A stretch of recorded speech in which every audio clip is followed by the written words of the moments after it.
എൻ്റെ പ്രിയമുള്ളവരെ, ഇത് ഉടമ്പടി ആരാധനയാണ്.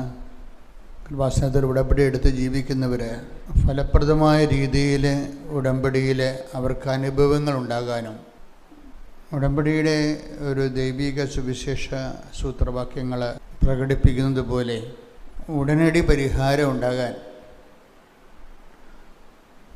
നമ്മളെ സഹായിക്കുന്ന ചില സുവിശേഷ വെളിപാടുകളാണ് ഉടമ്പടി ധ്യാനത്തിൽ നമ്മൾ ചർച്ച ചെയ്യുന്നത്. മറ്റെല്ലാ പ്രാർത്ഥനകളെക്കാളുപരി എല്ലാ ദിവസവും നാനാജാതി മതസ്ഥർ തങ്ങൾ ജീവിതത്തിൽ വന്നുപെട്ട കെണികളിൽ നിന്ന് രക്ഷപ്പെട്ട ഉടമ്പടിയുടെ സാക്ഷ്യങ്ങൾ അണമുറിയാതെ പറയുന്നൊരു സ്ഥലമാണ് കൃപാസനം. അതുകൊണ്ട് മനുഷ്യന് എന്തെങ്കിലും വന്ന് പെട്ടുപോയാൽ ആൾക്കാർ പരസ്പരം ചോദിക്കണത് ഉടമ്പടി എടുത്തതെന്ന് ചോദിക്കണം. ഉടമ്പടിയെ ഇത്രയും മനോഹരമായ രീതിയിൽ ജീവിത വിഷയവുമായി ഏത് തരത്തിലുള്ള ചീഞ്ഞ കേസും ഉടമ്പടി അഡ്രസ്സ് ചെയ്യും. അതാണ് വെച്ചാൽ നമുക്ക് ഹോപ്പ്ലെസ് ആയിട്ട് പോയിട്ടുള്ളതല്ല. പക്ഷേ എപ്പോഴും നമ്മൾ അറിയേണ്ടത് അതിൻ്റെ ഏത് കണ്ടൻറ്റാണ് വർക്ക് ചെയ്യണമെന്ന് അറിയണം. ഉടമ്പടിയിലെ ഏത് കണ്ടൻറ്റാണ് വളരെ മോശം അലാം കണ്ടീഷനിലുള്ള ജീവിത വിഷയങ്ങളെ ടേക്കപ്പ് ചെയ്യുന്നത്, അതിൻ്റെ വിശദീകരണവും അതിൻ്റെ ആധ്യാത്മിക സാക്ഷരതയുമൊക്കെയാണ് ഉടമ്പടി ധ്യാനത്തിൻ്റെ പ്രമേയമായി വരുന്നത്. അല്ലാതെ ഇത് ധ്യാന ഒരു കൺവെൻഷൻ്റെ ടോക്കുകൾ പോലെ അല്ല. ഇത് ഒരു ധ്യാനത്തിൻ്റെ പ്രസംഗങ്ങൾ പോലും അല്ല. ഇത് വളരെ ശാന്തമായി ആൾക്കാർക്ക് അവർ ചെയ്ത് പരീക്ഷിച്ച് അവർക്ക് ബോധ്യപ്പെടാൻ വേണ്ടി ഉടമ്പടി ധ്യാനം നിങ്ങൾ ശ്രദ്ധിച്ചാൽ മനസ്സിലാകും. വലിയ ഒറേഷൻസും അല്ല, ഒന്നുമല്ല, ശ്രമണമെന്നില്ല. ഇതൊരു ഇയർ ടു മൗത്ത് പെഡഗോജിയാണ്.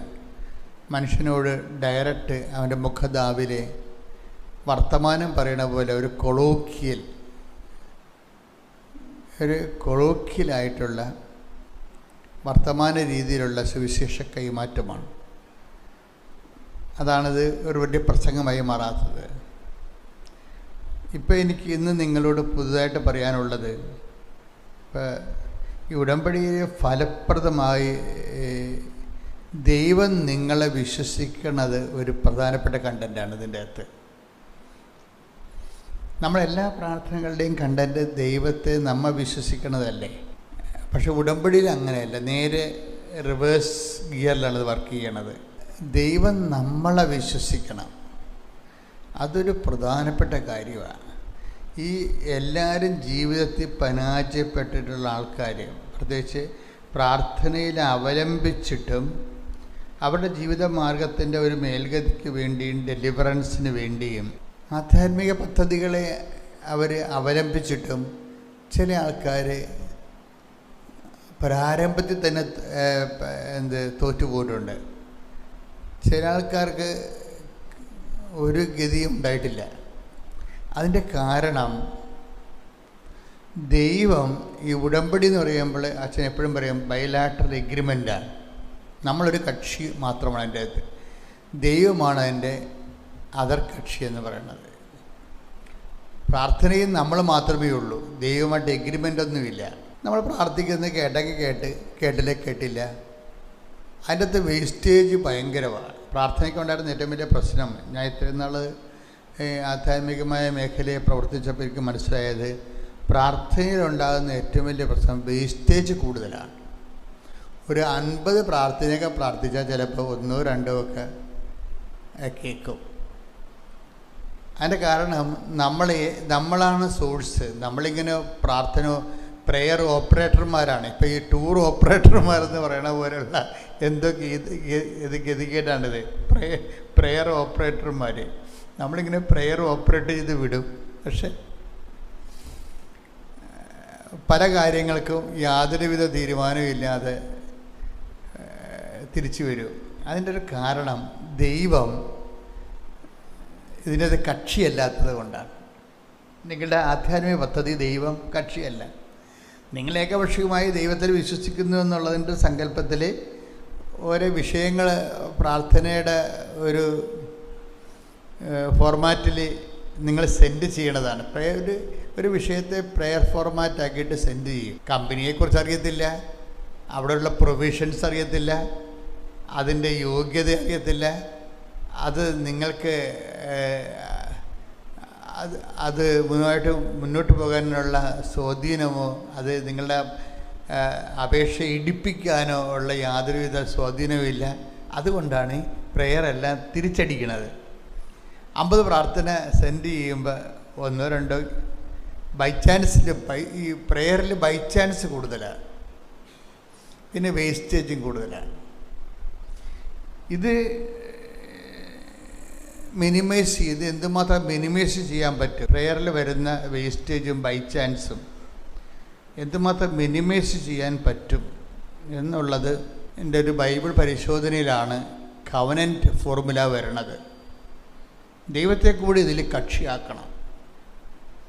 കാര്യം ഇത് നമ്മളാരും കണ്ടുപിടിച്ചതല്ല, ദൈവം തന്നെ വിഭാവന ചെയ്ത വേസ്റ്റേജ് അധികമില്ലാത്ത പ്രസരണ നഷ്ടമില്ലാത്ത ഒരു പാക്കേജാണ് കവനൻ്റ്. കവനൻ്റ് എന്ന് പറയുമ്പോൾ ഒരു ബയലാറ്ററലാണ്, എഗ്രിമെൻ്റാണ്, വ്യക്തികൾ തമ്മിലുള്ള ഒരു ഉഭയകക്ഷി സമ്മതമാണ്. അപ്പം നമ്മൾ അതിൻ്റെ അകത്ത് സമ്മതം ചെയ്യുന്നത് ദൈവത്തിൻ്റെ വചനങ്ങൾ പടി ജീവിച്ചോളാമെന്നും അവൻ പറയണത് പോലെ ചെയ്തു കൊള്ളാവുന്നതാണ്. അപ്പോൾ അവൻ പറയണ പോലെ ചെയ്തു കൊള്ളാമെന്ന് പറഞ്ഞാലും ചില ആൾക്കാർക്കൊക്കെ അങ്ങനെ ഉടമ്പടി ചെയ്താലും ഒരു 1-2 പുതുക്കൽ കഴിഞ്ഞാൽ മാത്രമേ ദൈവം ഈ അപേക്ഷ തന്നെ എടുക്കത്തുള്ളൂ. കാര്യം ഇവർ ഹാഫ് മൈൻഡായിട്ടാണ് പലതും ആൾക്കാർ പറയണത്. ക്ലാസ്സൊക്കെ ശ്രദ്ധിച്ച് ചിലപ്പോൾ ഇന്ന് അവിടെ ഉറക്കമായിരിക്കും മുകളിൽ ക്ലാസ്സിൻ്റെ സമയത്ത്. എന്നിട്ട് ഇവിടെ എന്താണെന്ന് അങ്ങോട്ടും ഇങ്ങോട്ട് ചോദിച്ചൊക്കെ എഴുതി വെക്കും. അപ്പോൾ അത് തന്നെ അവിടെ തന്നെ ഇത് ഫസ്റ്റ് ചാൻസിൽ തന്നെ ഇത് അബോർട്ടാവും. കാര്യം ഇതിൻ്റെ അകത്ത് ഈ വ്യക്തിയുടെ കൺസെൻ്റ് ഇല്ല. വ്യക്തി എന്തോ കേട്ടിട്ട് അപ്പോഴെ ആവശ്യം നടക്കാനുള്ള ആക്രാന്തം മാത്രമേ ഉള്ളൂ. ആവശ്യം നടക്കാനുള്ള ആക്രാന്തമല്ലാതെ ഈ വ്യക്തിയുടെ ഈ കൺകറൻസ് ഇല്ല വ്യക്തിക്ക്. അതാണ് ഈ പുതുക്കുമ്പോൾ തന്നെയും ചില ആൾക്കാർ വെറുതെ വന്നിങ്ങനെ പുതുക്കിക്കൊണ്ട് അതും ഇതും പറഞ്ഞ് പുതുക്കിപ്പോയി. അങ്ങനെ വർക്കിയാൽ ഇത് എപ്പോഴും നമ്മൾ ശ്രദ്ധിക്കേണ്ടത്, വളരെ ശ്രദ്ധിക്കേണ്ടത്, ദൈവം നിങ്ങളുടെ ഉടമ്പടി സീരിയസ് ആയിട്ട് എടുക്കുന്നുണ്ടോ, അതൊരു വിഷയമാണ്. ഇനി നിങ്ങൾ ഉടമ്പടി ചില ആൾക്കാർ ഉടമ്പടി ചെയ്യാമെന്ന് മൈൻഡിൽ ഇങ്ങനെ ഓർക്കുമ്പോൾ തന്നെ പെട്ടെന്ന് ഉടമ്പടി കൺകറൻ്റായിട്ട് നമ്മളുടെ ബ്ലെസ്സിങ്സ് വരാൻ തുടങ്ങും. അതിൻ്റെ കാരണം വെച്ച് കഴിഞ്ഞാൽ ദൈവത്തിൻ്റെ ഒരു രീതി എപ്പോഴും എൻ്റെ മക്കൾ ശ്രദ്ധിക്കേണ്ട ഒരു കാര്യമുണ്ട്. നമ്മളുടെ ഫ്യൂച്ചർ ഇപ്പം ഞാനൊക്കെ യൂറോപ്പിൽ കുറേ, ഇപ്പം അമേരിക്കയിൽ 3-4 ധ്യാനം നടത്തി, ഇംഗ്ലണ്ടിലും കുറേ ധ്യാനം നടത്തി, 1-2 ധ്യാനം നടത്തി. ഇപ്പോൾ ഈ ദിവസങ്ങളിൽ മെയ് മാസം ആകുമ്പോൾ ആസ്ട്രേലിയ ധ്യാനമുണ്ട്. ഞാൻ ഇവിടെയൊക്കെ പോകുന്നതിന് മുമ്പ് ഞാൻ ധ്യാനം ബുക്ക് ചെയ്യണത് ചിലപ്പോൾ ഒരു 6 മാസം മുമ്പ്, 1 കൊല്ലം മുമ്പൊക്കെ ആയിരിക്കും ധ്യാനം ബുക്ക് ചെയ്യണത് വരെ. അപ്പോൾ ഞാൻ എന്ത് ചെയ്യും, ഞാൻ ഗൂഗിളിൽ ഞാൻ അവിടെ ചെന്ന് ലാൻഡ് ചെയ്യണ സമയത്തും ആ ധ്യാനം ആ രാജ്യത്ത് നടക്കുന്ന സമയത്തുള്ള ക്ലൈമറ്റ് ചെക്ക് ചെയ്യും. ചില സമയത്ത് അവിടെ പ്ലീസിങ് ക്ലൈമറ്റ് ആയിരിക്കും. ഇപ്പോൾ ഗൂഗിൾ നമ്മളോട് ക്ലൈമറ്റ് ഫോർകാസ്റ്റ് ചെയ്യുമല്ലോ, ഇന്ന് വരണ സമയത്ത് അടുത്ത മെയ് മാസത്തിലോ അല്ലെങ്കിൽ അടുത്ത ഏതെങ്കിലും, ഇപ്പോൾ ഞാൻ ജൂലൈയിലോ മറ്റാണ് ഇംഗ്ലണ്ടിൽ പോണത്, സ്കോട്ട്ലൻഡിൽ പോണത്. അപ്പം അതിൻ്റെ ക്ലൈമറ്റ് ഇപ്പോൾ നോക്കിക്കൊണ്ടിരിക്കുകയാണ്. എന്നുവെച്ചാൽ അതനുസരിച്ച് നമ്മൾ ഉടുപ്പ് സെറ്റ് ചെയ്യും, എല്ലാ കാര്യങ്ങളും, ഈവൻ മെഡിസിൻ ഉണ്ടെങ്കിൽ മെഡിസിൻ വരെ സെറ്റ് ചെയ്യും. അതിൻ്റെ കാരണം വെച്ച് കഴിഞ്ഞാൽ ഇത് തന്നെയാണ് എപ്പോഴും ദൈവത്തിന് ഇതൊരു പ്രശ്നമാണ്. ദൈവത്തിന് ഞാനാണെങ്കിൽ നോക്കിയെടുക്കണം ഇത്, നമ്മളാണെങ്കിൽ അവിടുത്തെ ആ സമയത്തുള്ള അവിടുത്തെ സിറ്റുവേഷൻസ് എല്ലാം നോക്കിയെടുക്കണം. ദൈവത്തിന് ഉള്ളൊരു കുഴപ്പം വെച്ച് കഴിഞ്ഞാൽ ഇതിനേക്കാൾ കുഴപ്പമാണ്, നോക്കിയെടുക്കേണ്ട കാര്യമില്ല. പലരും ഈ ഉടമ്പടി മേടിച്ച് ഇരുട്ടത്ത് അടി മേടിക്കേണ്ട കാര്യം ഇതാണ്. ദൈവത്തിന് നിങ്ങളുടെ ഫ്യൂച്ചർ നോക്കിയെടുക്കേണ്ട കാര്യമില്ല, സെർച്ച് ചെയ്ത് കണ്ടുപിടിക്കേണ്ട കാര്യമില്ല. ഇതെല്ലാം സർവേലൻസിൽ കിടക്കുന്ന കാര്യമാണ്. നിങ്ങൾ ഈ ജോലി കിട്ടിയാൽ നിങ്ങൾ ആരായിരിക്കും എന്നുള്ളത് ദൈവത്തിന് അറിയാം. അതാണ് പ്രശ്നം. അന്ന് നിങ്ങളുടെ സ്പിരിച്വൽ ക്ലൈമറ്റ് എന്തായിരിക്കും? ഈ ഇഡിയറ്റ്സ് എല്ലാം അടിമേടിക്കുന്നത് ആ ഒറ്റ കാര്യത്തിലാണ്. ഇവർ ഇപ്പോഴത്തെ ഒരു ഇതിൽ കയറി ഉടമ്പടി ചെയ്യും. പക്ഷേ നിങ്ങൾ ഈ കല്യാണം കഴിച്ചാൽ അന്നത്തെ നിങ്ങളുടെ സ്പിരിച്വൽ ക്ലൈമറ്റ് എന്താണെന്ന് ദൈവത്തിന് അറിയാം. നിങ്ങൾ അബോർഷൻ ചെയ്യുമോ, നിങ്ങളിനി കെട്ടിയവനെ ഉപേക്ഷിക്കുമോ, ഇതെല്ലാം സർവേലൻസിലുണ്ട്. അത് കാരണം നിങ്ങളുടെ ഒരു പണി വളരെ ശ്രദ്ധിച്ച് ഈ ഭാവിയുടെ വിശുദ്ധീകരണം ഒരു ഭയങ്കര വളരെ സീരിയസ് ആയിട്ട് പരിഗണിക്കേണ്ട ഒരു വിഷയമാണ്. നമ്മളെപ്പോഴും കുമ്പസാരിക്കണത് ഇന്നലെ ഇപ്പം വിശുദ്ധവാരം കഴിഞ്ഞ് നിൽക്കുന്ന സമയമാണ്. ആൾക്കാർ കുമ്പസാരിക്കണത് എന്താ? കഴിഞ്ഞ കാലങ്ങളിൽ നടന്നിട്ടുള്ള വാക്കിലോ പ്രവൃത്തിയിലോ വിചാരങ്ങളിലോ ഉള്ള നമുക്ക് വന്നിട്ടുള്ള കൾപ്രിറ്റ്, നമുക്ക് വന്നിട്ടുള്ള ഒരു പാപം, അങ്ങനെയുള്ള കാര്യങ്ങളാണ് നമ്മൾ റെഫർ ചെയ്യണത്. ഇത് പക്ഷെ ഉടമ്പടി വരുമ്പോഴുള്ള പ്രശ്നം, ഉടമ്പടി നിങ്ങളൊരു ബൈമാറ്റർ എഗ്രിമെൻ്റ് അല്ലേ. ഇത് ഇവിടെ 90 ദിവസം എന്ന് പറയണമെങ്കിലും ദൈവമായിട്ട് നമുക്കൊരിക്കലും 90 ദിവസത്തെ ഉടമ്പടി സാധ്യമല്ല. നമുക്കൊരു ടൈം ഫിക്സ് ചെയ്ത്, നമ്മുടെ ടൈമിൻ്റെ ബൗണ്ടറി ആയത് കാരണം ടൈമിന് വേണ്ടി നമുക്കൊരു ടൈം ഫിക്സ് ചെയ്യാം. പക്ഷേ ഇഫക്റ്റിൽ വരുന്ന വിഷയം എന്ന് പറയുന്നത് ദൈവമായിട്ട് പ്രാക്ടിക്കലായിട്ട് ഒരു 90 ദിവസത്തെ ഉടമ്പടി സാധ്യമല്ല. എന്താ കാര്യം?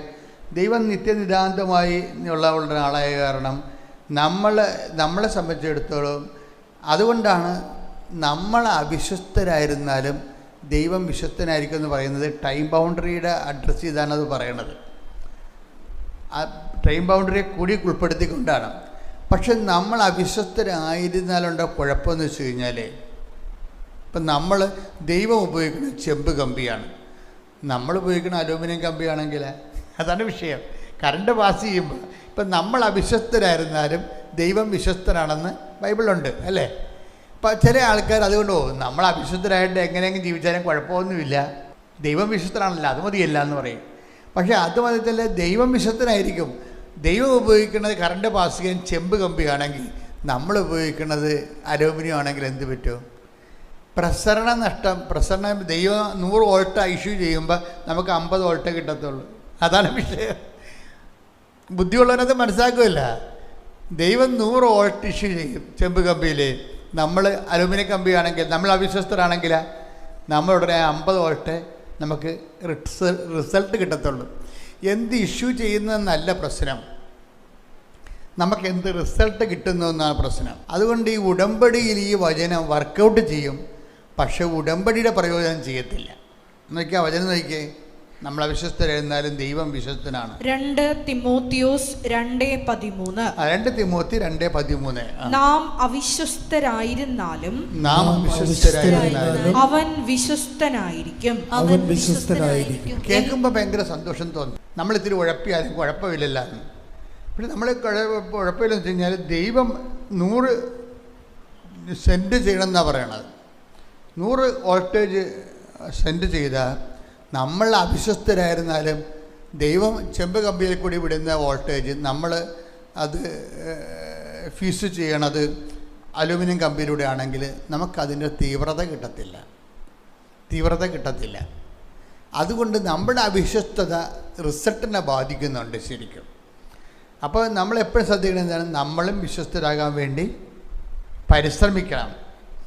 ദൈവതിരുസന്നിധി പരിശ്രമത്തിനും കണക്ക് എഴുതണ പോലെയാണത്. അതിൻ്റെ ഉത്തരത്തിനും പരിശ്രമത്തിനും വഴികൾക്കും ഒരേ മാർക്കാണ്. മറ്റ് ഹിസ്റ്ററി എഴുതണ പോലെ അല്ല കണക്ക് എഴുതണത്. കണക്ക് നിങ്ങൾ ചെയ്ത് വരുന്ന ആ സ്റ്റെപ്സുകളെല്ലാം കറക്റ്റാണെങ്കിൽ അതിനെല്ലാം മാർക്ക് കിട്ടും. ഇതുപോലെ നമ്മൾ വിശ്വസ്തരാകാൻ നടക്കുന്ന പരിശ്രമങ്ങൾക്കെല്ലാം മാർക്കുണ്ട്. നമ്മൾ വിശ്വസ്തരാകാൻ വേണ്ടി ശ്രമിക്കുന്ന എല്ലാ വിഷയങ്ങൾക്കും. ഒന്ന് പ്രാർത്ഥിച്ച്, കർത്താവായ ദൈവമേ, അങ്ങയെപ്പോലെ ഞങ്ങളും വിശ്വസ്തയോടെ ഞങ്ങളുടെ പരിശ്രമങ്ങളെ നീ നീ ശക്തിപ്പെടുത്തുകയും സഹായിക്കുകയും ചെയ്യണമേ. അതുവഴി അങ്ങ് നൽകുന്ന എല്ലാ കൃപകളും ഞങ്ങൾക്ക് പൂർണ്ണമായി ലഭിക്കാൻ അങ്ങ് ഞങ്ങളെ ഒരുക്കണമേ. ശ്രദ്ധിക്കട്ടെ. ഹല്ലേലൂയ. സങ്കീർത്തനം 139:16. എനിക്ക് രൂപം ലഭിക്കുന്നതിന് മുമ്പ് തന്നെ അവിടുത്തെ കണ്ണുകൾ എന്നെ കണ്ടു. എനിക്ക് നിശ്ചയിക്കപ്പെട്ടിട്ടുള്ള നാളുകൾ ഉണ്ടാകുന്നതിന് മുൻപ് തന്നെ അങ്ങയുടെ പുസ്തകത്തിൽ അവ എഴുതപ്പെട്ടു. അതിൻ്റെ വിഷയം എന്ന് വെച്ച് കഴിഞ്ഞാൽ ഈ സങ്കീർത്തനം 139:16 പറയണത് നമ്മുടെ ഫ്യൂച്ചറായിട്ടുള്ള ഭാവി ജീവിതം അണ്ടർ സർവൈലൻസ് ആണ്, നിരീക്ഷണത്തിലാണെന്ന്. ഇത് വളരെ വളരെ ശ്രദ്ധിച്ച് ചെയ്യേണ്ടതാണ്. ഉടമ്പടി ഒരു വ്യക്തിയുമായിട്ടല്ലേ. ഒരു വ്യക്തി എന്ന് പറയുമ്പോൾ അവൻ്റെ വർത്തമാനത്തിൽ നമുക്ക് പരിഹാരം ഉണ്ടാക്കാം. നമ്മളതാണ് 2 ആഴ്ച ഒരിക്കൽ കുമ്പസാരിക്കണമെന്നൊക്കെ പറയണത്. അത് അഡ്രസ്സ് ചെയ്യണത്, വിശുദ്ധീകരണ നടപടി അഡ്രസ്സ് ചെയ്യണത് നമ്മുടെ പാസ്റ്റ് ടെൻസിലാണ് അഡ്രസ്സ് ചെയ്യണത്, ഫ്യൂച്ചർ ടെൻസിലല്ല. ഫ്യൂച്ചർ ടെൻസിൽ സെക്യൂർ ചെയ്തില്ലെങ്കിൽ ഉടമ്പടി വർക്കൗട്ട് ചെയ്യത്തില്ല. എന്ന് വെച്ച് കഴിഞ്ഞാൽ നമ്മുടെ അടുത്ത കൊല്ലം നമ്മൾ ദൈവത്തിനെതിരെ മറുത്ത് പിഴച്ച് ജീവിക്കാൻ സാധ്യതയുണ്ടെങ്കിൽ ആ ഒരു ഭാവിയിൽ അവിശുദ്ധമായി ജീവിക്കാൻ പോകുന്ന വ്യക്തിയുമായിട്ട് ദൈവം എന്തിനാണ് ഉടമ്പടി ചെയ്യണത്? നടക്കത്തില്ല.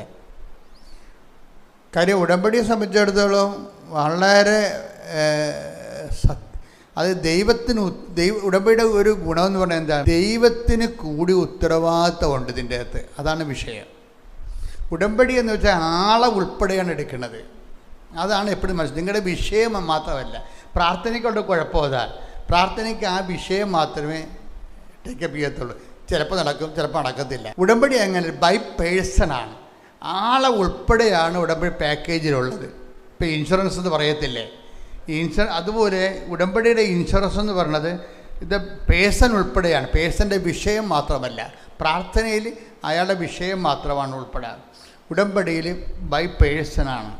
ഇതുകൊണ്ട് എന്താണെന്ന് വെച്ച് കഴിഞ്ഞാൽ ഉടമ്പടിയിൽ ഉണ്ടാകുന്നൊരു ഗുണമെന്ന് പറയുന്നത് പ്രസൻസ് എക്സ്ട്രായാണ് ഇതിൻ്റെ അകത്ത്.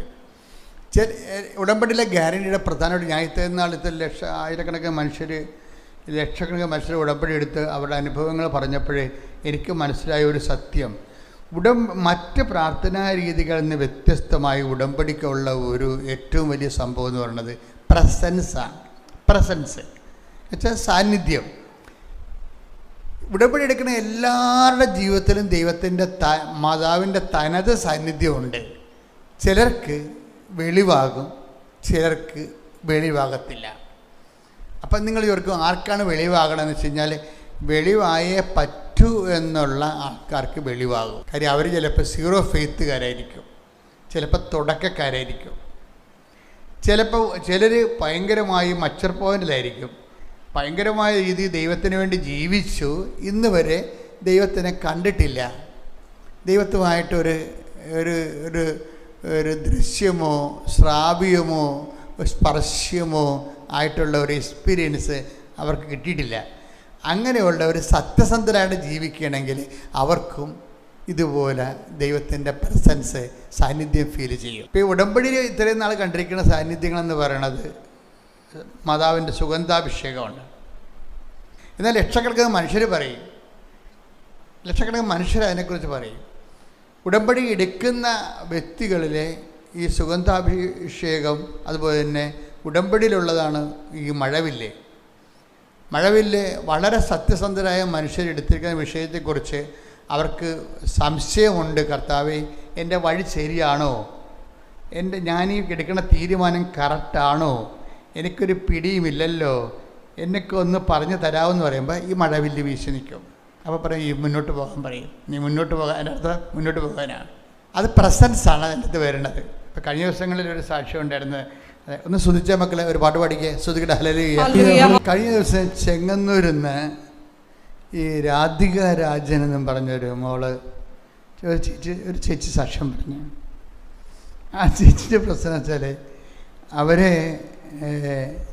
അവരുടെ അടുത്ത് ആരോ ഈ കൃപാസനം പത്രം കൊടുത്തു. അപ്പോൾ ഇവർ കൃപാസനം പത്രം കണ്ടപ്പോൾ തന്നെ അവർ വായിച്ചു പോലും നോക്കാതെ അത് ചുരുട്ടിക്കുടിച്ച് വലിച്ചെറിഞ്ഞ്. അത് കഴിഞ്ഞാൽ അവർ പറയണത് ഞങ്ങൾക്ക് ദേശദേവി ഉള്ളതാണ്, അപ്പോൾ ദേശദേവിയായിട്ടാണ് ഞാനെല്ലാ വിഷയങ്ങളെ പ്രാർത്ഥിക്കണത്, അപ്പം എനിക്ക് പുതിയ വിശ്വാസം സ്വീകരിക്കാൻ പാടാണ് എന്ന് പറഞ്ഞ് അവർ കൃപാസനം പത്രം വലിച്ചെറിഞ്ഞ് കളഞ്ഞു. അപ്പം അങ്ങനെ ഇരിക്കുന്ന സമയത്ത് അവർക്ക് ഒരു പ്രശ്നമുണ്ടായി. ഈ പത്രം വലിച്ചെറിഞ്ഞുകൊണ്ട് പ്രശ്നം ഉണ്ടായതല്ല, നേരത്തെ ഉണ്ടായിരുന്നൊരു പ്രശ്നം അത് മൂർച്ഛിച്ച്. അതിൻ്റെ വിഷയം എന്ന് പറഞ്ഞത് ഈ ഇറിഗേഷൻ ഡിപ്പാർട്ട്മെൻറ്റ് ആ ഇറിഗേഷൻ്റെ അവരുടെ വരമ്പ് സെറ്റ് ചെയ്തപ്പോൾ ഈ രാധിക രാജൻ്റെ അവരുടെ സെപ്റ്റി ടാങ്ക് ഇറിഗേഷൻ ഡിപ്പാർട്ട്മെൻറ്റിൻ്റെ പറമ്പിൽ കിടക്കുക. അവർ പറഞ്ഞ് അത് പൊളിച്ചു മാറുമെന്ന് പറഞ്ഞ്, അത് ഞങ്ങളെ പോലീസ് നടപടി എടുക്കും. അപ്പോൾ രാധികയ്ക്ക് ഭയങ്കര വേഷം, കാര്യം ഇവർക്ക് സെൻറ്റ് 4 സെൻറ്റേ ഉള്ളു. ഇതിലെല്ലാം കൂടി ഇങ്ങനെ അഡ്ജസ്റ്റ് ചെയ്ത് പോവുകയാണ്. ഇത് പൊളിച്ചാലും മാറ്റിവെക്കാൻ സ്ഥലമില്ല. അപ്പോൾ ഇവർ വല്ലാത്തൊരു പ്രശ്നത്തിലായി. എന്നൊക്കെ സിമ്പിളായിട്ടുള്ള കാര്യമാണെന്ന് പറഞ്ഞൊരു കാര്യമില്ല. ഓരോരുത്തർക്കും അത് വലിയ കാര്യമാണ്. അനുഭവിക്കുന്നവർക്ക് അത് വലിയ കാര്യമാണ്. കേൾക്കുന്നവർക്ക് അത്ര പ്രശ്നമൊന്നുമില്ല. 10-40 ഏക്കറൊക്കെ ഉള്ള ആൾക്കാർക്ക് ഇത് എന്നാ പ്രശ്നം? അതല്ല, ആ 4 സെൻറ്റുകാർക്ക് അത് പ്രശ്നമാണ്. അത് ഇവരെന്ത് ചെയ്യുമെന്നറിയാൻ പോലെ ഇങ്ങനെ ശ്വാസം മുട്ടിയിരിക്കുന്ന സമയത്ത് ഇവരുടെ കൂട്ടുകാരത്ത് ചോദിച്ച്, നിനക്കൊരു ലൈറ്റക്കാൻ്റെ പേർ റിക്വസ്റ്റ് ഇടാൻ പാടില്ലെന്ന് ചോദിച്ചു. അതെന്നാണെന്ന് ചോദിച്ചു. അതിങ്ങനെ കൃപാസനം മാതാവിൻ്റെ അടുത്ത് നമ്മുടെ അപേക്ഷകൾ, അവിടെ ചെല്ലാൻ പറ്റാത്തവർക്ക് പെട്ടെന്നുണ്ടാകുന്ന കാര്യങ്ങൾ മാതാവിൻ്റെ തിരുസന്നിധിയിൽ നമ്മളിടുന്ന ഗൂഗിൾ വഴി ഇടുന്ന ഒരു അപേക്ഷ ഫോമാണ്. അപ്പം അത് ഞങ്ങളത് കോവിഡ് കാലത്ത് അമ്മ പറഞ്ഞതാണ്. കോവിഡ് വന്നപ്പോൾ ആൾക്കാർക്ക് ഒന്നും വരാൻ പറ്റാത്ത കണ്ടീഷൻസ് അമ്മയെ കാണാൻ പറ്റപ്പോൾ ആൾക്കാരത് കമൻറ്റ് ചെയ്ത് അമ്മയെ കാണാൻ പറ്റണില്ലല്ലോ എന്നൊക്കെ പറഞ്ഞ്. എന്നിട്ട് ഇവിടെയൊക്കെ ആൾക്കാർ വരുമായിരുന്നു, ഇത് നോക്കി ഇന്ന് നിലവിളിച്ചിട്ട് പോകുമായിരുന്നു. ഈ 2019 ഇവിടെ വന്ന് നോക്കി. എന്നിട്ട് കുറേ കാശൊക്കെ ആൾക്കാർ വലിച്ചുകൊണ്ടിടും. ഇപ്പോൾ ഞാനൊരു ദിവസം ചെല്ലുമ്പോൾ കുറേ കാശ് പലരും കൊണ്ടുവന്നിട്ടിരിക്കണ കാണാം. ഒരു കെട്ട് 25,000 രൂപയൊക്കെ ഉണ്ടായിരുന്നു. അപ്പം അന്നിവിടെ കുറേ സ്റ്റാഫ് ഉണ്ടായിരുന്നു, അവർക്കൊന്നും ശമ്പളം കൊടുക്കാൻ ഇല്ലായിരുന്നു. പക്ഷേ അത് ആൾക്കാരെ മീറ്റ് ചെയ്ത് പോകുമായിരുന്നു. പിന്നെ തൃശ്ശൂരിൽ നിന്നൊക്കെ പത്രം മേടിക്കാൻ വേണ്ടി മാത്രം കാറ് എടുത്തുകൊണ്ട് വരും. ഇത് ഗേറ്റിങ്ങ നിന്ന് പത്രം മേടിച്ചുകൊണ്ട് പോകും. അപ്പോൾ അനുഭവമുള്ളവർക്ക്, ആത്മാർത്ഥമുള്ളവർക്ക് ഭയങ്കര അമ്മ അവിടെ കൂടെ ഉണ്ട്. അപ്പോഴേ ഈ രാധികാരാധൻ്റെ പ്രശ്നമെന്ന് പറയണത് ഇവരുടെ ജീവിതത്തിൽ ഇവരിങ്ങനെ പെട്ട് നിൽക്കുകയാണ്. അപ്പോൾ ഈ കൂട്ടുകാരത്ത് പറഞ്ഞ് ഇത് ചെയ്യാൻ പാടില്ല എന്ന് ചോദിച്ചു. അപ്പോൾ ഇവർക്ക് കുറച്ച് ഈ രാധികാരാജനാണെങ്കിലും കുറച്ച് വിദ്യാഭ്യാസം ഉള്ള ആളാണ്, കാര്യങ്ങളൊക്കെ അറിയാം. അവർ ഗൂഗിൾ എടുത്ത് വെച്ചിട്ട് ഡേറ്റക്കാരൻ്റെ പെരക്കസിട്ട് അവർ പറയും, അമ്മേ ഞാൻ പെട്ട് നിൽക്കുകയാണ്, അമ്മ ഉണ്ടെങ്കിൽ എന്നെ സഹായിക്കണം. അവർക്ക് അറിയത്തില്ലല്ലോ ഞാൻ ഈ ലൈറ്റക്കാരൻ്റെ പെരക്കസ്റ്റാണ് ഇടുന്നത്. അമ്മ എന്നെ സഹായിച്ചാൽ ഞാൻ അവിടെ വന്ന് തീർത്ഥാടനം ഉടമ്പടി ചെയ്തോളാം, അതാണ് അവിടെ നേർച്ച. അമ്മ എന്നെ സഹായിച്ചാൽ. രാധികരാജൻ പറഞ്ഞതേ, ഞാൻ ഇത്രയും ചക്രശ്വാസം വലിച്ച് വിഷമിച്ചിരിക്കുന്ന രാത്രി അമ്മ വന്ന് എന്നെ തോണ്ടി വിളിച്ച്, എന്നിട്ട് പറഞ്ഞു, നീ പോയി പഞ്ചായത്ത് പ്രസിഡൻറ്റിനെ കാണണം. അപ്പോൾ രാവിലെ ഞാൻ ഇരുന്നപ്പോൾ എനിക്കൊരു പ്രത്യേക എനർജിയാണ്. അപ്പം ഞാൻ എൻ്റെ ഭർത്താവിനോട് പറഞ്ഞ്, രാത്രി അമ്മ വന്നിട്ടുണ്ടായിരുന്നു, അമ്മ എന്നോട് പറഞ്ഞ് പഞ്ചായത്ത് പ്രസിഡൻറ്റിനെ പോയി കാണാൻ പറഞ്ഞു. അപ്പോൾ ഭർത്താവ് പറഞ്ഞു, ഇടി നീ എന്ത് പൊട്ടിയാ, നമ്മൾ എത്രയോ പ്രാവശ്യം പഞ്ചായത്ത് പ്രസിഡൻറ്റിനെ കണ്ടതാ, ഇതൊന്നും നടക്കത്തില്ല, അവർ നാളെ അളക്കാൻ വരുമെന്ന് പറഞ്ഞ്. എന്നാലും അപ്പം അങ്ങനെയല്ലേ, എന്നോട് അമ്മ നേരിട്ട് പറഞ്ഞതാണ്. എത്ര പ്രാവശ്യം പോയി പരാജയപ്പെട്ട കേസായാലും കുഴപ്പമില്ല, ഇപ്പം അമ്മ പറഞ്ഞിട്ടല്ലേ നമ്മൾ പണ്ട് നമ്മൾ സ്വന്തമായിട്ട് പോയതല്ലേ, ഇപ്പം അമ്മ പറഞ്ഞിട്ടല്ലേ നമ്മൾ പോണത് എന്ന് പറഞ്ഞ് ഭർത്താവും ഭാര്യയും കൂടി ഈ രാത്രി അമ്മയുടെ വിളി കേട്ടിട്ട് ഇവർ രണ്ടും കൂടി പഞ്ചായത്ത് പ്രസിഡന്റ് ചെയ്യുന്നു. സാറേ, ഞങ്ങൾ നേരത്തെ പറഞ്ഞ വിഷയത്തിന് വന്നതാണ്, ഞങ്ങളെ പൊറുക്കാൻ പറ്റത്തില്ല, ഞങ്ങളെ സഹായിക്കണം. നിങ്ങളെ സഹായിക്കണം അല്ലേ. ഉടനെ പഞ്ചായത്ത് പ്രസിഡന്റ് ലെവലെല്ലാം മാറി. അത് ദൈവം ഒരു കാര്യം ഏറ്റെടുക്കുമ്പോൾ കാലാവസ്ഥ നേരെ മാറും. പണ്ടത്തെ പഞ്ചായത്ത് പ്രസിഡൻ്റ് അല്ല ഇപ്പോൾ ഇരിക്കണത്. അയാളുടെ സ്വഭാവം എല്ലാം മാറി. അയാൾ അങ്ങനെ തന്നെ ഇത് നടക്കത്തില്ലാത്ത കാര്യം തള്ളിക്കളഞ്ഞ സംഭവമാണ്. അല്ല പറഞ്ഞു, ഞാനേ ഒന്നുകൂടി അയാളെ വിളിക്കാം. ഉടനെ പഞ്ചായത്ത് പ്രസിഡൻ്റ് ഉടനെ എടുത്തിട്ട് ഇറിഗേഷൻ ഡിപ്പാർട്ട്മെൻറ്റിലെ സിഇനെ വിളിക്കുക, ചീഫ് എഞ്ചിനീയറിനെ വിളിച്ച് പറഞ്ഞു, സാറേ ഇവർക്ക് ആകെ 4 സെൻറ്റ് സ്ഥലമേ ഉള്ളൂ. നിങ്ങൾ എങ്ങനെ തിരിച്ചളഞ്ഞാലും മറിച്ചളഞ്ഞാലും ഇവരുടെ അവിടെ നിന്ന് എടുത്ത് മാറ്റിയിട്ട് വെക്കാൻ സ്ഥലമില്ല. അതുകൊണ്ട് ആ പാവപ്പെട്ടവരുടെ കാരുണ്യം കാണിക്കണം. Chapter close. അവർ പിറ്റേ ദിവസം അതാണ് അപ്പം ഇപ്പം തനി പ്രസിഡൻ്റ് അയാൾ. അത് ഉടനെ പിറ്റേ ദിവസം അളക്കാൻ വന്നപ്പോൾ ഇവള് മതാൻ്റെ മുമ്പിൽ നിന്ന് തിരികെ നിൽക്കണം. അമ്മേനോട് പറഞ്ഞതല്ലേ, വേറെ വഴിയില്ല, പൊളിച്ചുകൊണ്ട് പോകാൻ പറ്റത്തില്ല, എങ്ങനെ ജീവിക്കുമെന്ന് ചോദിച്ചാൽ അമ്മ തന്നെ, ഞാനവരോട് സംസാരിക്കുന്നത് അമ്മ തന്നെ സംസാരിക്കണം എന്ന് പറയും. ഉടനെ അവർ അളവുകാരെയും വിളിച്ചുകൊണ്ടാണ് വന്നിരിക്കുന്നത്. അവിടെ സ്ഥലം ഇവരുടെ സ്ഥലം അളന്ന് വന്നപ്പോൾ എന്ത് പറ്റി? അമ്മ അത് ടാങ്ക് തള്ളി മാറ്റിയ പോലെ കറക്റ്റ് സൂചി വണ്ണത്തിൽ കൃത്യമായിട്ട് ഞങ്ങളുടെ പറമ്പിൽ തന്നെ ഈ സംഭവം കിടക്കുന്നത്. ഇറിഗേഷൻ ഡിപ്പാർട്ട്മെൻറ്റ് ഇത്രയും നാൾ പ്രശ്നം ഉണ്ടാക്കിയതാണ്, ഞങ്ങൾക്ക് സൗകര്യം തന്നിട്ടില്ല, പക്ഷേ അമ്മ അതിപ്പോൾ സെറ്റ് ചെയ്തെന്ന് പറഞ്ഞു. അപ്പോൾ ഈ മനുഷ്യർക്ക് അവർക്ക് വിശ്വാസമായി. കാര്യം എന്താ? നേരിട്ട് വന്ന് കൃപാസനത്തിൽ വന്നിട്ടില്ലെങ്കിലും അമ്മ അവിടെ വിട്ടിൽ ചെന്ന്. അത് നമ്മൾ പഠിക്കേണ്ട ഒരു കാര്യമാണ്.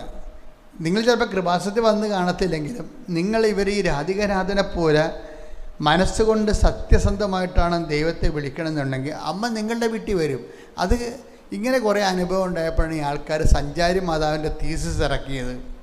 ഞങ്ങളിറക്കിയൊന്നും അല്ലത്, ആൾക്കാരിങ്ങനെ അമ്മ അവരുടെ വീട്ടിലേക്ക് ചെല്ലാൻ തുടങ്ങിയപ്പോൾ ഉടമ്പടി ബയലാറ്ററൽ എഗ്രിമെൻ്റ് ആയത് കാരണം ദൈവം വിശ്വസ്തനായിരിക്കുമല്ലോ. അപ്പോൾ ദൈവത്തിനെ അവർ കാണാനൊക്കെ തുടങ്ങിയപ്പോഴാണ് അവരാണ് പറഞ്ഞത് അമ്മ സഞ്ചാരിയാണെന്ന് പറഞ്ഞത്.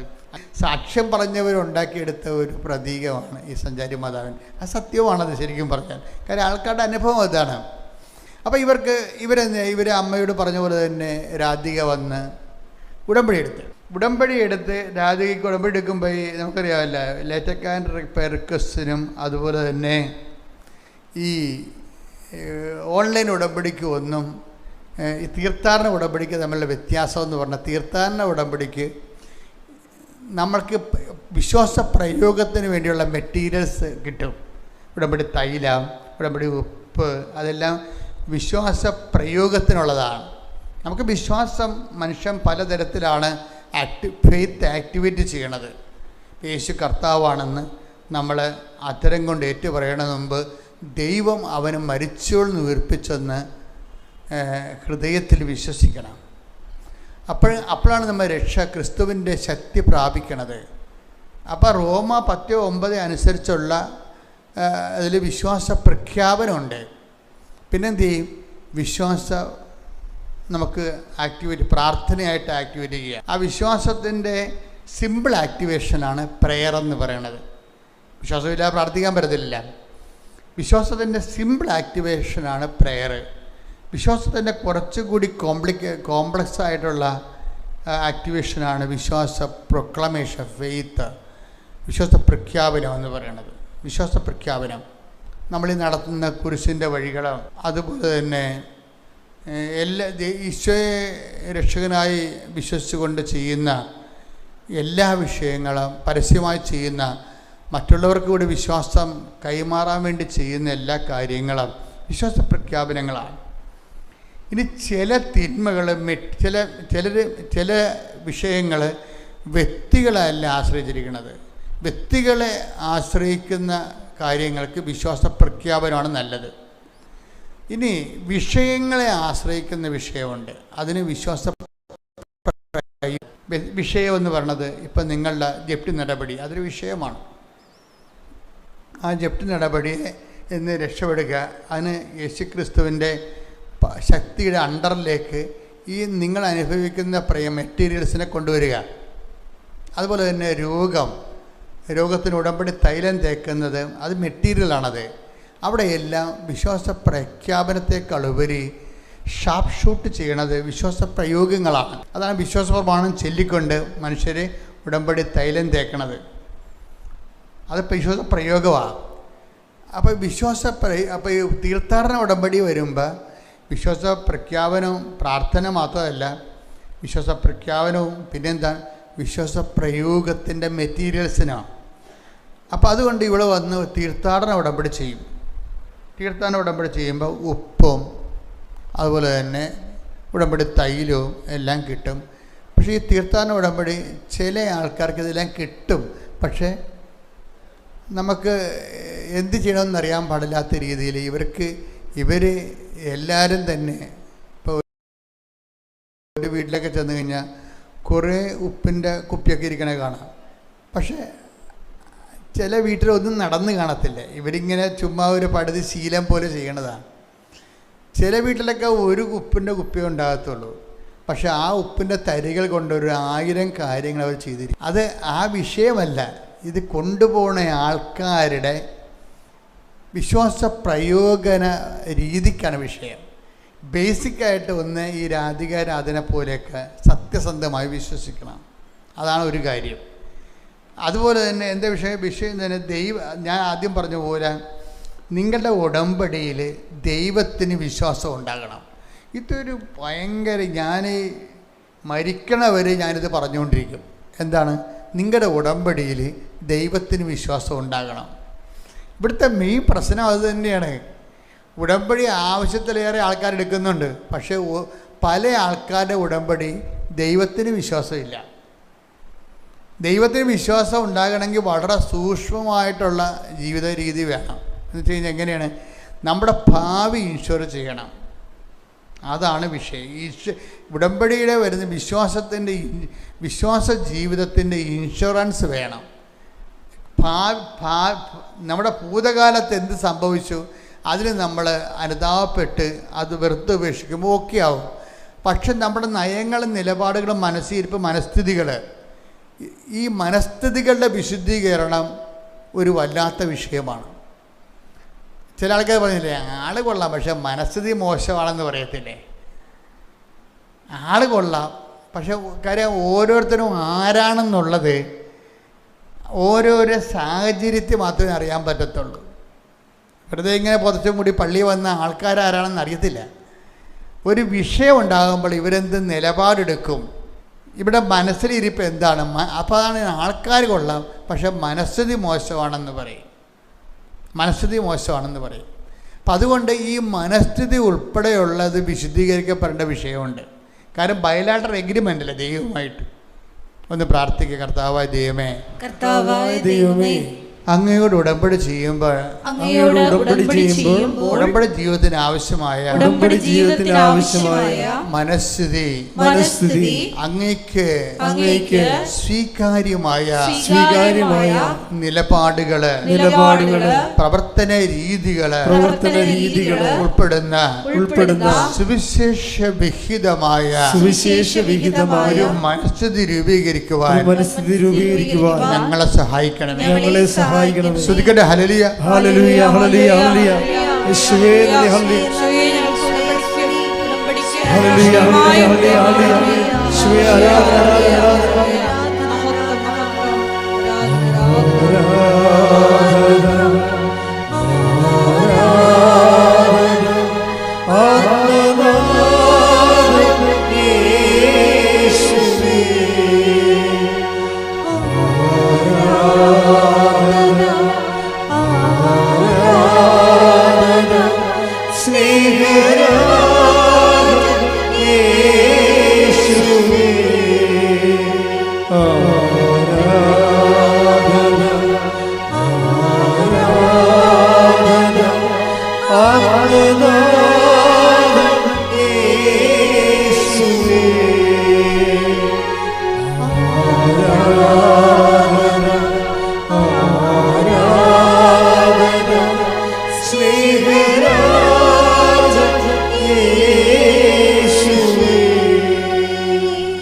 മനസ്ഥിതിയുടെ വിശുദ്ധീകരണം, ഭാവി വിശുദ്ധീകരണം, മനസ്ഥിതിയുടെ ഭാവി വിശുദ്ധീകരണം ബൈബിള് മുന്നോട്ട് വെക്കുന്ന ഒരു പ്രമേയമാണ്. ഉദാഹരണത്തിന് ജെറമിയ 17:10 എടുത്ത്. ജെറമിയ 17:10 കർത്താവായ ഞാൻ മനസ്സിനെ പരിശോധിക്കുകയും ഹൃദയത്തെ പരീക്ഷിക്കുകയും ചെയ്യുന്നു. ഓരോ മനുഷ്യനും അവന്റെ ജീവിത രീതിക്കും പ്രവൃത്തിക്കും അനുസരിച്ച് ഞാൻ പ്രതിഫലം നൽകും. ഇത് ഒരു വലിയ അക്ഷരത്തിൽ DTP ചെയ്തിട്ട് വല്ല ഡ്രോയിങ് റൂമിലോ വീട്ടിലോ ഒട്ടിച്ച് വെക്കേണ്ടതാണ്. ഈ മനസ്സിൻ്റെ ഇൻഷുറൻസ് പ്രധാനപ്പെട്ട വിഷയമാണ്. പല ഉടമ്പടിയിലും ഇങ്ങനെ ഈ എണ്ണ തീരാൻ പോകുന്ന വിളക്ക് കത്തണ പോലെ മുരിഞ്ഞ് കത്തണില്ലേ? വല്ലപ്പോഴും കൂടി ഒരു അനുഗ്രഹം കിട്ടും, പിന്നെ കിട്ടത്തില്ല, പിന്നെ വല്ലതും പിച്ചിപ്പയും പറഞ്ഞ പോലെ എന്തെങ്കിലുമൊക്കെ പ്രാർത്ഥിക്കും. ഇങ്ങനെ അരണ്ട വെളിച്ചത്തിൽ കത്തണം ഉടമ്പടിയുണ്ട്. അതിൻ്റെ കാരണം ഭാവി മനസ്ഥിതിയുടെ പ്രശ്നമാണ്. ഭാവി മനസ്ഥിതി വിശുദ്ധീകരിക്കണം. കാര്യം ഹോൾ പേഴ്സണാണ് ഉടമ്പടി ചെയ്യണത്. അല്ലാതെ നിൻ്റെ വർത്തമാന കാലഘട്ടത്തിലെ ഭൂതകാലത്തിലെ സംഭവിച്ചു പോയ അവിശുദ്ധ ജീവിതത്തെ റെക്ടിഫൈ ചെയ്തുകൊണ്ട് മാത്രം ഉടമ്പടി മുന്നോട്ട് പോകത്തില്ല. നിങ്ങൾ ഒന്നുകൂടി വായിച്ചേ 17:10 ജെറമിയ. കർത്താവായ ഞാൻ മനസ്സിനെ പരിശോധിക്കുകയും ഹൃദയത്തെ പരീക്ഷിക്കുകയും ചെയ്യുന്നു. ഓരോ മനുഷ്യനും അവന്റെ ജീവിത രീതിക്കും പ്രവർത്തിക്കും അനുസരിച്ച് ഞാൻ പ്രതിഫലം നൽകും. അപ്പോൾ ഓരോ മനുഷ്യനും അവൻ്റെ മനസ്സിനും അവൻ്റെ ജീവിത രീതി വരെ വിഷയമാണ്. ജീവിത രീതി നിങ്ങൾ ഓർക്കും. അതായത് ഇപ്പോൾ ജീവിത രീതി എന്ന് പറഞ്ഞാൽ എന്താ? ചില ആൾക്കാർക്ക് ആഡംബരത്തിന് വല്ലാത്ത പ്രസക്തമാണ്. പള്ളി വന്നാൽ പോലും ചില ആൾക്കാർ കാലും കാണിച്ച് ചുണ്ടയിൽ ചായവും തേച്ച് കുർബാനയൊക്കെ സ്വീകരിക്കാൻ പറ്റത്തില്ലേ? 10ാം ക്ലാസ്സിലെ പിള്ളേർ വരെ കുർബാന സ്വീകരിക്കാൻ വേണ്ടി ചുണ്ട ചായവും തേച്ചാണ് വരണത്. എന്തുദ്ദേശത്തിനാണ് നിങ്ങളത് ചെയ്യണത്? പള്ളി വരുമ്പോഴെങ്കിലും നിങ്ങളത് ശ്രദ്ധിക്കണം. ജീവിത രീതി ഒരു വലിയ പ്രശ്നമാണ്. കാര്യം നിങ്ങൾ വേറെ ആരെയോ ഉദ്ദേശിക്കുന്നുണ്ട്, അതാണ് വിഷയം. നിങ്ങൾ വെടിപ്പോയി മെനയായിട്ട് നടക്കണ കുഴപ്പമൊന്നുമില്ല. പക്ഷെ നിങ്ങൾ എന്തിനത് ചെയ്യുന്നു? ഈ സൗന്ദര്യവർദ്ധന ഉണ്ടാക്കുന്ന പള്ളിയിൽ എന്തിനാണ് ഈ സൗന്ദര്യവർദ്ധന ഉണ്ടാക്കുന്നത്? നിങ്ങൾക്ക് വേണ്ട സിനിമാ തിയേറ്ററിലോ നാടകശാലയിലോ ഉണ്ടാക്കാൻ പറ്റും. കർത്താവിൻ്റെ അടുത്ത് വരുമ്പോൾ ഇതിൻ്റെ ആവശ്യമൊന്നുമില്ല. നിങ്ങളെപ്പോലെ ഇങ്ങോട്ട് വന്നാൽ മതി. ഇപ്പം മറ്റുള്ളവർ നമ്മളെ ശ്രദ്ധിക്കും, മറ്റുള്ളവർ ഇതിൻ്റെ അകത്തൊരു ഘടകമാണ്. അപ്പം തന്നെ തീർന്ന്. കാര്യം ഇത് വേറെ എവിടെയോ പോകണ്ട, എവിടെയാണ് വന്നിരിക്കണമെന്ന് ബോധമില്ല. അതാണ് പ്രശ്നം. ജീവിത രീതി ഒരു പ്രോബ്ലമാണ്. നിങ്ങളിങ്ങനെ അങ്ങനെ ചെയ്യുന്നവരെല്ലാം മോശക്കാരാണെന്ന് പറയുകയല്ല, മക്കളറിയാതെ ചെയ്തതായിരിക്കും ചിലപ്പോൾ. പക്ഷേ എന്നാലും നമ്മുടെ ഒരു ശ്രദ്ധ ഉണ്ടാകണം. എന്താണ് ശ്രദ്ധ എന്ന് പറയണത്? നമ്മൾ ദേവാലയത്തിൽ വരുമ്പോഴും ഭാവിയിൽ ജീവിക്കുമ്പോഴും ജീവിത രീതി ഒരു പ്രശ്നമാണ്. ഇപ്പം എനിക്ക് ഒരു കാറുണ്ട്. ഒരു കാറ് വിൽക്കാൻ പോവുകയാണ്. ഒരു വലിയ വണ്ടി ഇവിടെ ഉണ്ടായിരുന്നപ്പോൾ അത് എപ്പോഴും ഒരു വണ്ടി എല്ലാവർക്കും പോകാൻ വേണ്ടി വണ്ടി വാങ്ങിച്ചു. എല്ലാവർക്കും പോകാൻ വേണ്ടി കൃപാസനത്തിൽ ഇപ്പം മരിപ്പൊക്കെ ഉണ്ടാകുമ്പോൾ സ്റ്റാഫ് ഒരുമിച്ച് പോകും. കൃപാസനത്തിന് കൾച്ചർ പ്രോഗ്രാം ഉണ്ടാകും, അപ്പോഴും ഒരുമിച്ച് പോകും. ഇപ്പോൾ ഒരു വണ്ടിയുണ്ട്. അപ്പോൾ പക്ഷേ അത് വിറ്റപ്പോൾ അത് ആ ബഹളത്തിൻ്റെ പിന്നെ കിട്ടിയത് കാറാണ്. അപ്പോൾ ഇപ്പോൾ എന്നാ ചെയ്ത്? അത് നമുക്ക് വേണ്ടെന്ന് പറഞ്ഞ് മാറ്റിയത്. ഞാൻ ആ ചെറിയ കാറിൽ പോവുകയാണ്. പോകുമ്പോൾ കാര്യം മെയിൻ സംഭവം എന്ന് വെച്ച് കഴിഞ്ഞാൽ ഇന്ത്യയിൽ നമ്മുടെ കേരളത്തിൽ പാർക്ക് ചെയ്യാൻ ഈ വലിയ കാറൊക്കെ മേടിക്കുന്നതിന് എപ്പോഴും ശ്രദ്ധിക്കണം. മറ്റുള്ള 2 കാറ് പാർക്ക് ചെയ്യാൻ പറ്റുന്ന സ്ഥലത്ത് നിൻ്റെ ഒരു കാറ് പാർക്ക് ചെയ്യുമ്പോൾ ഉണ്ടാകുന്ന പ്രശ്നം എന്താ? വേറെ ഒരു കാറ് പുറത്താവും. അതിൻ്റെ വിഷയം അത് എന്ന് വെച്ചാൽ ഈ ബ്രാൻഡ് കമ്പനികളുടെ ബ്രാൻഡ് കാണിച്ചുകൊണ്ട് ഞാനെന്തോ വലിയ ആളാണെന്ന് മറ്റുള്ളവർ ധരിപ്പിക്കും. അത് ജീവിത രീതിയാണ് പ്രശ്നം. ജീവിത രീതി എന്ന് പറഞ്ഞാൽ അങ്ങനെ വരണത്. ജീവിത രീതിയിൽ എപ്പോഴും നമ്മുടെ ഈ അഹംഭാവം മറ്റുള്ളവരെ കൊണ്ട് നമ്മൾ അംഗീകരിപ്പിച്ചെടുക്കാൻ, മനുഷ്യൻ ഞാൻ ഒരു വലിയ പുള്ളിയാണെന്ന് മറ്റുള്ളവരെ കൊണ്ട് അംഗീകരിപ്പിച്ചെടുക്കാൻ വേണ്ടി കുറേ വ്യർത്ഥത ഉണ്ട്. ഇനി വ്യർത്ഥതയെന്നാണ് പറയണത്. ഒന്ന് ശ്രദ്ധിച്ച മക്കളെ. യേശുവേ സ്വസ്തം. ഹല്ലേലൂയ.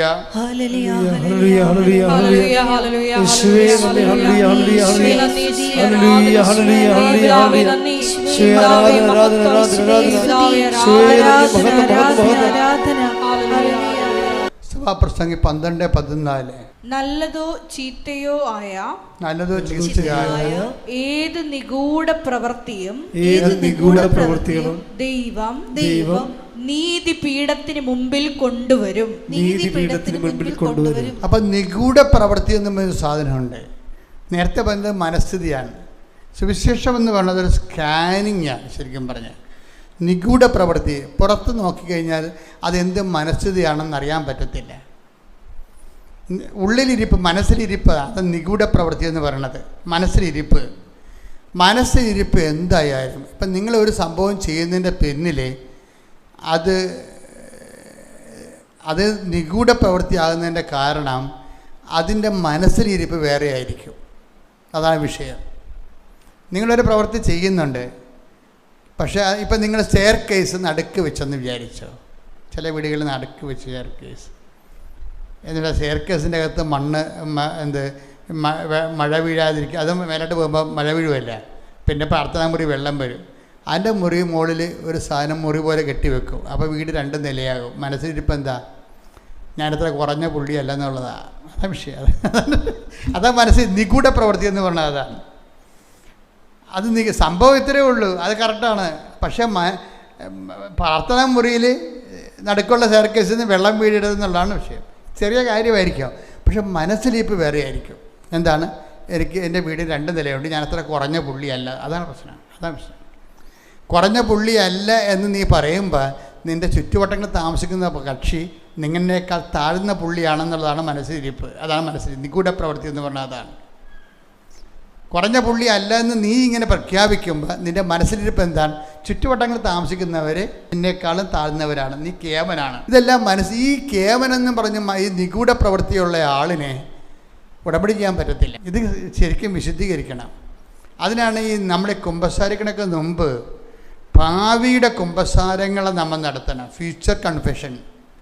നമ്മളിപ്പോൾ ചെയ്യണത് പാസ്റ്റ് കൺഫെഷനാണ് നടത്തുന്നത്.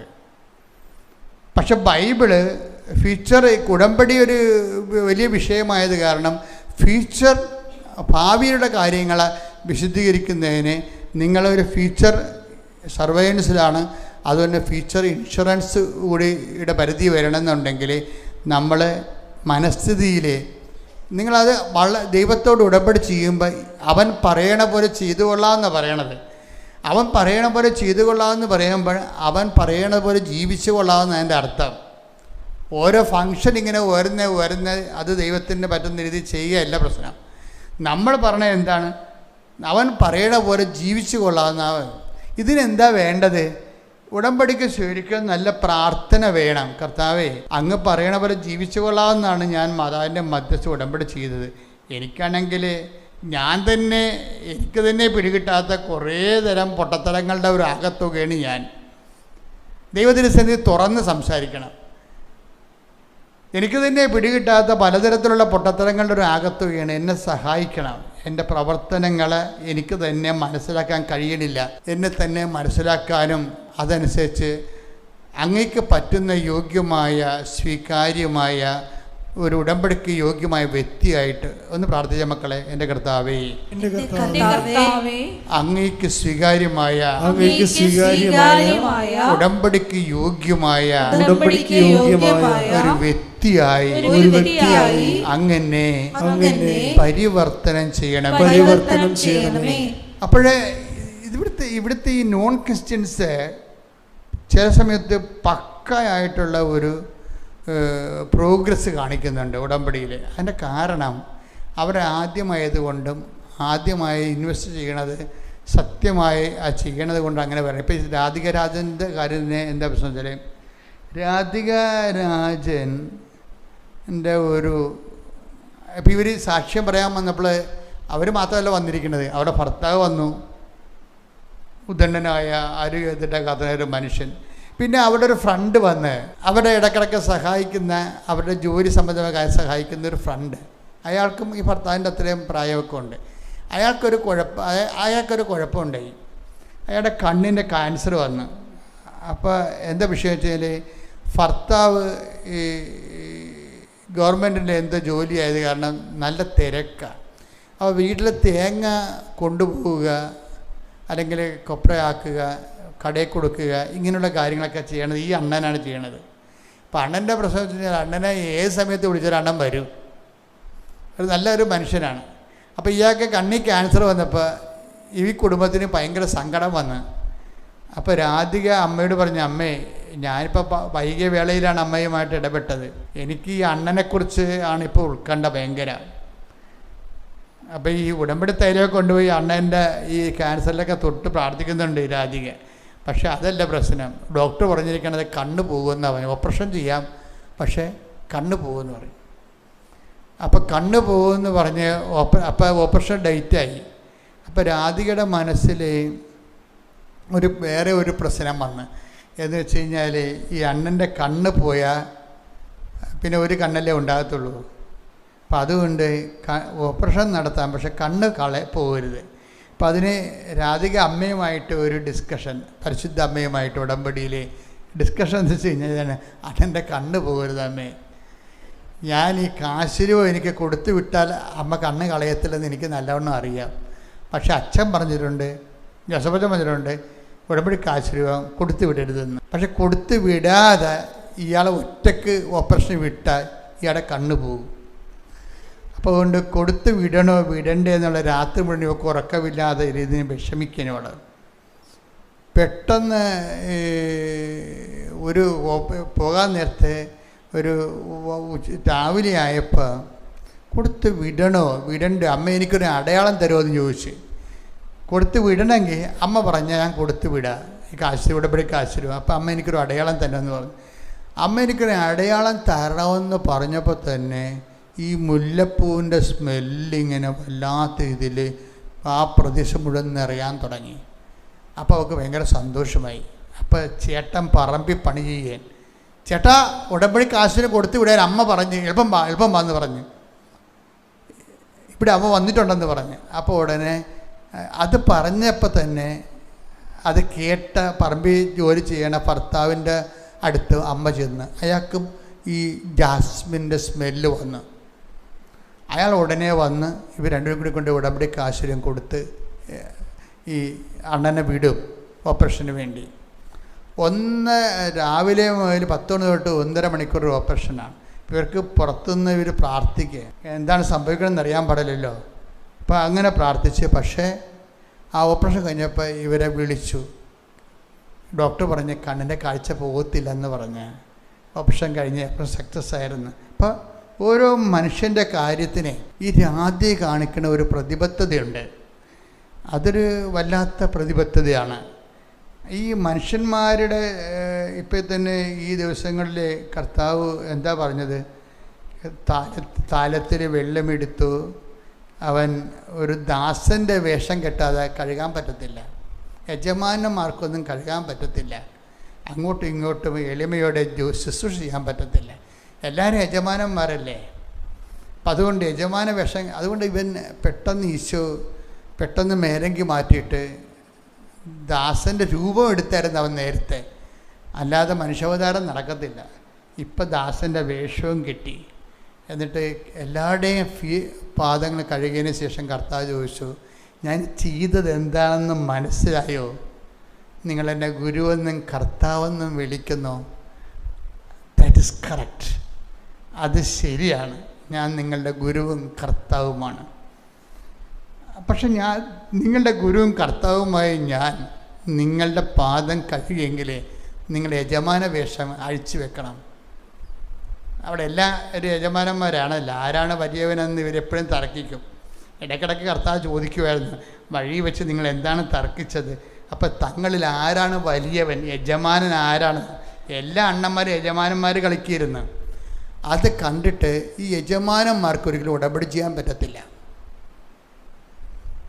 ഞാൻ എപ്പോഴും എൻ്റെ സഹപ്രവർത്തകരോട് ഗുസ്തി വെക്കുന്നത്, ഇവരുടെ അജ്ഞാത യജമാനന്മാർ ഇവർ മനസ്സിൽ സൂക്ഷിക്കുകയാണ്. ഒരിക്കലും ഗതി പിടിക്കത്തില്ല. യജമാനന്മാർക്ക് ഒരിക്കലും ഒരു വിശുദ്ധ ജീവിതം നയിക്കാൻ സാധ്യമല്ല. അവൻ ദാസൻ്റെ രൂപമെടുക്കുക മാത്രമല്ല, വേഷവും കെട്ടണം. അതാണ് വിഷയം, അതിൻ്റെ വേഷം എടുക്കണം. അപ്പം അതുകൊണ്ട് എപ്പോഴും നമ്മൾ ശ്രദ്ധിക്കണം. ഉടമ്പടിയിൽ നിങ്ങൾ പറയണതല്ല ഉടമ്പടി എന്ന് പറയണത്. ഉടമ്പടി ഒരു നിലപാടും ഒരു മനസ്ഥിതിയുമാണ്. ഒരു മനസ്ഥിതിയാണ് ഉടമ്പടി എന്ന് പറയുന്നത്. അപ്പോൾ ആ ഉടമ്പടിയിൽ ഇവളെന്താ ചെയ്തിരിക്കണത്? ഇവള് മറ്റുള്ള ആ അണ്ണനെ അയാൾ ആത്മാർത്ഥമായിട്ട് അയാൾ രക്ഷപ്പെടുക ആഗ്രഹിക്കുകയാണ്. അപ്പോഴേ ദൈവം അതും ചെയ്യും. അതിനെ അധികരിച്ചുകൊണ്ട് ദൈവം വേറെ ഒരു കാര്യം ചെയ്യും. ഇവളുടെ ഭർത്താവിൻ്റെ കൈ തളർന്നിട്ട്, ആരോഗ്യമുള്ള മനുഷ്യനാണെങ്കിൽ ഒരു കൈ കൊണ്ട് ജോലി ചെയ്യത്തുള്ളൂ, കൈ തളർന്നിട്ട് വർഷങ്ങളായി. ഇതിന് ഓപ്പറേഷൻ വേണം. അപ്പോൾ ഇതിന് ഓപ്പറേഷൻ വേണം. പക്ഷേ അതിനുള്ള അത്രയും ഇത് കൈ പൊക്കിയെടുക്കാനുള്ള ഓപ്പറേഷൻ ചെയ്യാനുള്ള കാശ് അവരുടെ കയ്യിലില്ല. അത് കാരണം ഈ കൈ തളർന്ന് തന്നെ കിടക്കുകയാണ്.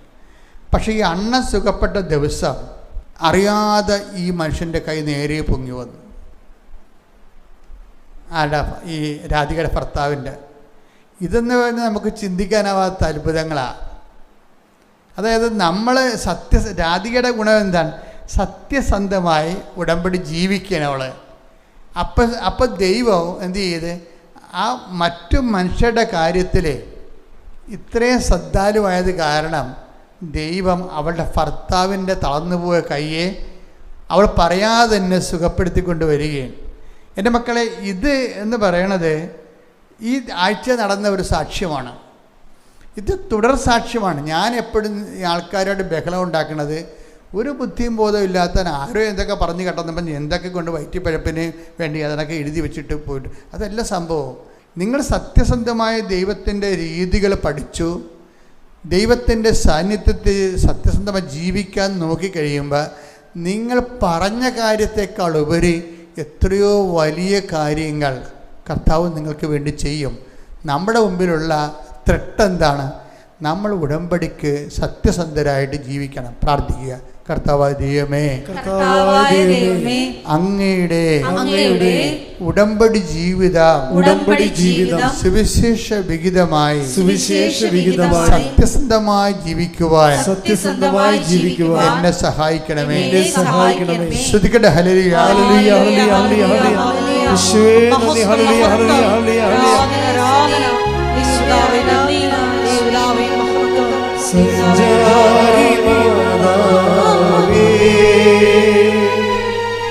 കൃപയുടെ കൂടാരമേ,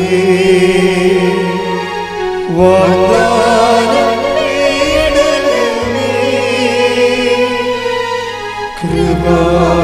കൃപാസനത്തിൻ്റെ അമ്മേ, സഞ്ചാരി മാതാവേ, കൃപയുടെ കൂടാരമേ, വാഗ്ദാനം നേടണമേ,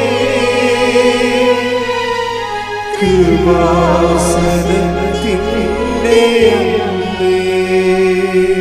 പരിശുദ്ധ പരമദിവ്യകാരുണ്യത്തിന് എന്നേരവും ആരാധനയും സ്തുതിയും പുകഴ്ചയും ഉണ്ടായിരിക്കട്ടെ. ഇനി ഉടമ്പടി ഇതുപോലെ തന്നെ പെട്ടെന്ന് ആക്ടിവേറ്റ് ചെയ്യാനുള്ള ഒരു ഫോർമുലയാണ്